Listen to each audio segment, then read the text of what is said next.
అంటే మళ్ళీ వచ్చేది మేమే అని చెప్పేసి అంటున్నారు కదా. అసలు అంతా కలిసి నెల అవ్వలేదు.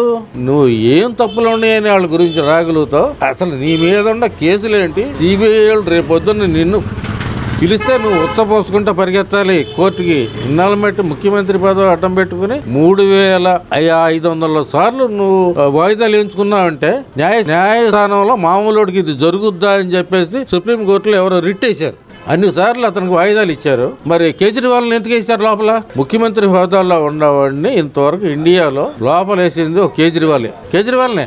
అంతకుముందు ఎవరు ముఖ్యమంత్రి హోదాలో ఉన్నాడు వేయలే. అతను నెంబర్ 1 ఇండియన్ ఫారెన్ సర్వీస్ చదువుకున్నాడు. అతను చదివినాడు. తర్వాత అతను నిన్న పంజాబ్ లో కూడా సీట్ వచ్చింది అతను గుజరాత్ లో కూడా మధ్యన సీట్లు ఏదో వచ్చింది ఒకటారు. అతను నేషనల్ నాయకుడు. నువ్వు ఇక్కడ వదిలిపెడితే అసలు నువ్వు తుప్పల్లో కలిసిపోవటం. నువ్వు అసలు ఎవడు గుర్తుపట్టలేడు. రోడ్డు మీద వెళ్తుంటే కేజ్రీవాల్ నడుస్తుంటే వెళ్తుంటే అసలు అతను గుర్తుపడతారు. నీ చరిత్ర ఏమీ లేదు నాన్న. నువ్వు చాలా మందిని మోసం చేశావు. అంతా దోపిడే. అసలు జగన్ అనే క్యాండిడేట్ దోపిడి. అతను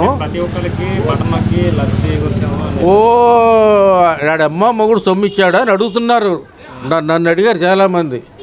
ఆడమ్మ మొగుడు సొమ్మిచ్చారా? ఇచ్చాడా? ఆడు ఊళ్ళో అందరూ దోసు తప్ప పవన్ కళ్యాణ్ లాగా సొంత డబ్బులు ఖర్చు పెట్టే పరిస్థితి ఆడికి ఉందా? అసలు ఆ మెంటాలిటీగా ఆడికి ఉందా? వాడు క్రిమినల్ మెంటాలిటీ. అసలు అలాంటి వాడు ఆంధ్రప్రదేశ్ పనికిరాడని చెబుతున్నారు జనం. ఎదురుకుండా మాట్లాడలేరండి. నాలాంటి దగ్గర ఏదో చెబుతుంటే నేను ఓపెన్ అవుతున్నాను.